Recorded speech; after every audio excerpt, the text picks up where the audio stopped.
Casey, when I was a little girl, I never dreamt of a big wedding day or what dress I would wear.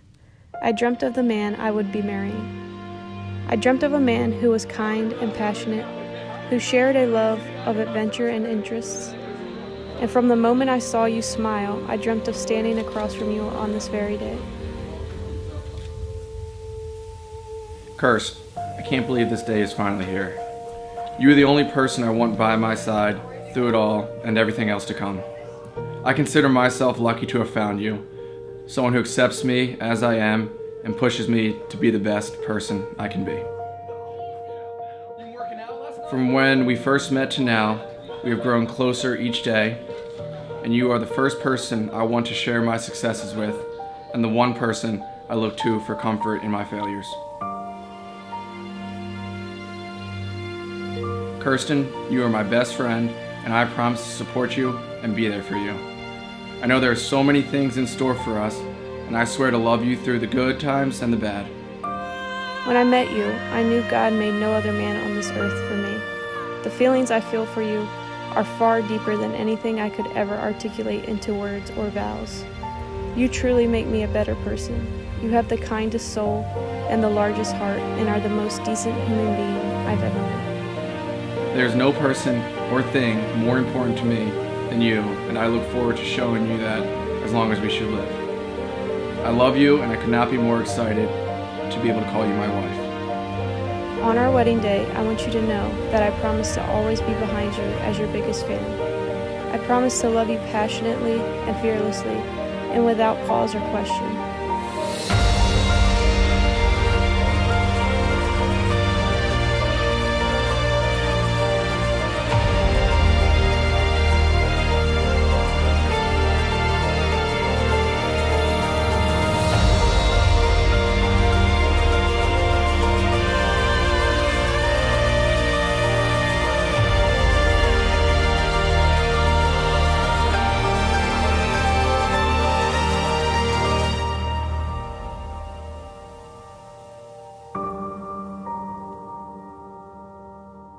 I promise to never go to bed angry and to never go a day without telling you how much I love you. You truly are my best friend, and I cannot wait to walk through this life with you.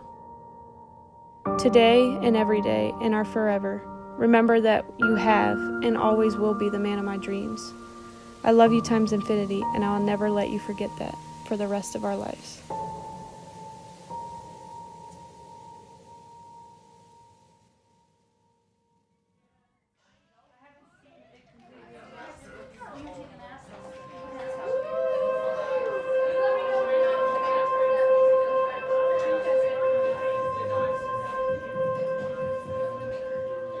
Kirstie and Casey, I'd like you to look out at this audience. We all have role models in our life, and you have been blessed with many incredible role models. Look around the room.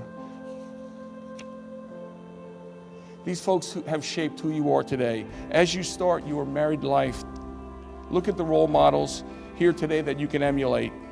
Whether it's your grandparents with over 200 years of experience, or Brian and Casey and Matt and Allison Sullivan, who are still both on their honeymoons. Be comforted in knowing that you can always call on them and everyone in this room for experience and for knowledge. Casey, look out in this audience again. You are entering an exclusive club. Like all the husbands here today, you've outkicked your coverage. Kirstie, look out at all the women here. Remember, they've all learned one thing. Men are like fine wine. They take a long time to mature. And I know that's true for Casey. You're freaking me out. Oh, it's gone. For those of you who don't know Kirstie very well, she is quite independent and can be a bit, shall we say, determined. When she left Pocomoke to attend the University of Maryland, Pocomoke has about a 4,000 population. The university has an enrollment of about 25,000. I told her 4 things when she left. Number 1, be careful. Number 2, have fun. Number 3, study.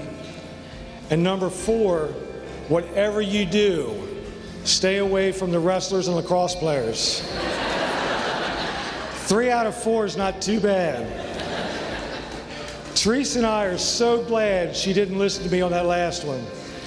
We are so glad she found Casey, or did he find her?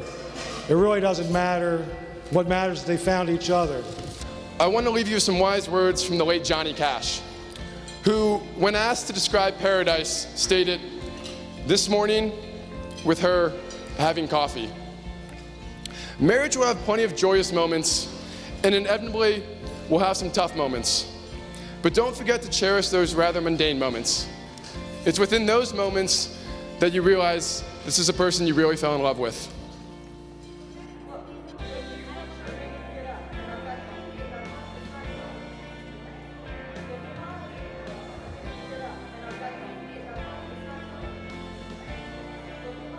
I really believe that these two have a charm that you can't really describe, but it's so contagious.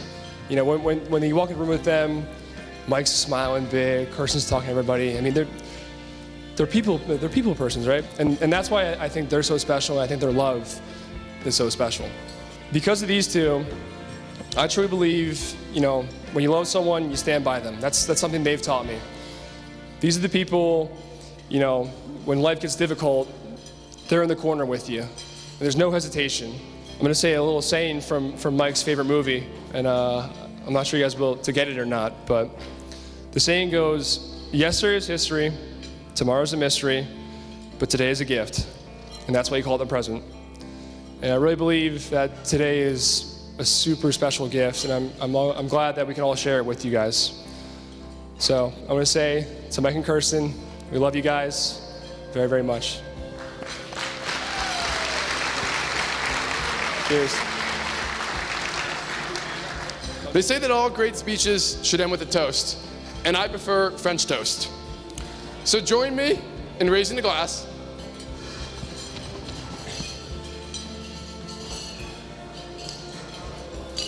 The phrase is "à ma vie de corps entière," which in French translates, "You have my whole heart for my whole life." Those are words I hope you live by. So cheers to you both, and congratulations.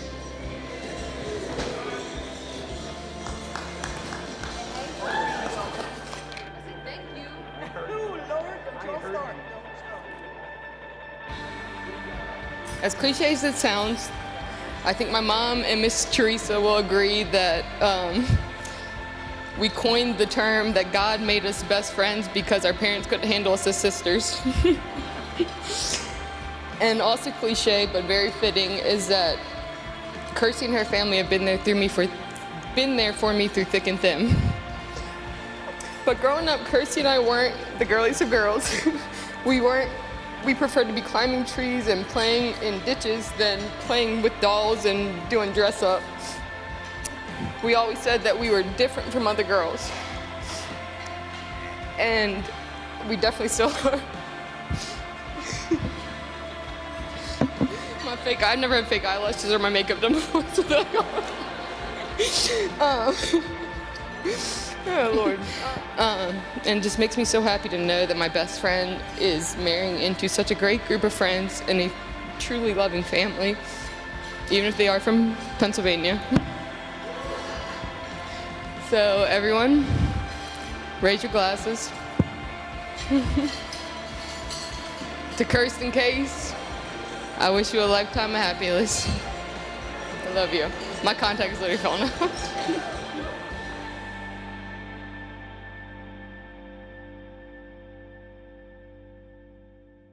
A good marriage must be created. In the art of marriage, the little things are the big things. It is never being too old to hold hands. It is remembering to say I love you at least once a day. It is never going to sleep angry. It is at no time taking the other for granted. The courtship should not end with the honeymoon, it should continue through all the years.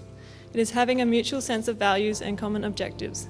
It is standing together facing the world. It is forming a circle of love that gathers in the whole family. It is doing things for each other, not in the attitude of duty or sacrifice, but in the spirit of joy. It is speaking words of appreciation and demonstrating gratitude in thoughtful ways. It is not looking for perfection in each other. It is cultivating flexibility, patience, understanding, and a sense of humor. It is having the capacity to forgive and forget. It is giving each other an atmosphere in which each can grow. It is finding room for the things of the Spirit. It is a common search for the good and the beautiful. It is establishing a relationship in which the independence is equal, dependence is mutual, and the obligation is reciprocal. It is not only marrying the right partner, it is being the right partner. It is discovering what marriage can be at its best.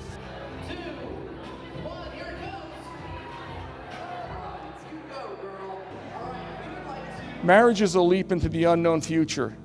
It is risking who we are for the sake of who we can be. In marriage, two lives are intimately shared, and the blending of the two must not diminish either one. Rather, it should enhance the individuality of each. A successful marriage is not something that just happens. It takes work, it takes patience, it takes time. It takes commitment from both of you, a commitment to do whatever it takes to make your relationship thrive and not just simply survive.